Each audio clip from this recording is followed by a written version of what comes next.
We've done videos about how to nest your graphics and create gang sheets to optimize your film and save you money. However, this nesting does make it much harder to cut out the individual graphics, especially if they're varying in size. I have a gang sheet I printed with graphics that are as small as a 2-inch shirt tag or as big as this 21-inch bandana pattern. We're going to use a Fisker self-healing cutting mat.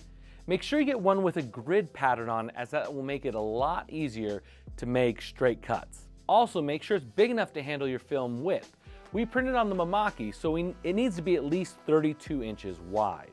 To test, I did purchase both a rotary cutter as well as this X-Acto knife. And I felt a lot more comfortable with the rotary cutter, so that's what we'll use in this demonstration, but honestly, it wouldn't hurt to have both of them as they weren't terribly expensive. Lay your mat out on the end of the table and then roll out your gang sheet. The film will slide more easily if you have your printed graphics facing up, but if you find it easier to cut because you can see the colors and stuff like that, with the graphics facing down, you can totally do that. Basically, you're just gonna line it up with the grid pattern here and then cut along that line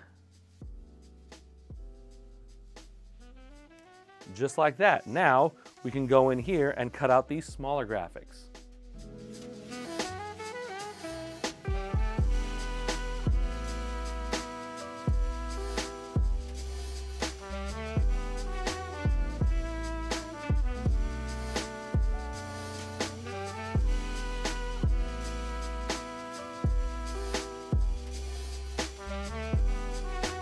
After doing a few of these gang sheets, I honestly like cutting this way far more than just with a pair of scissors.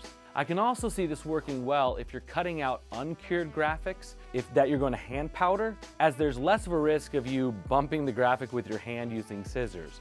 And yes, I am speaking from experience. All the products we used in this video are linked in the description below. If you have a different way to cut or post-process your cured graphics, we'd love to hear about it. Tell us in the comments below, and while you're there, click the like and subscribe to not miss out on any upcoming DTF content. Thanks for watching, and we'll see you next time.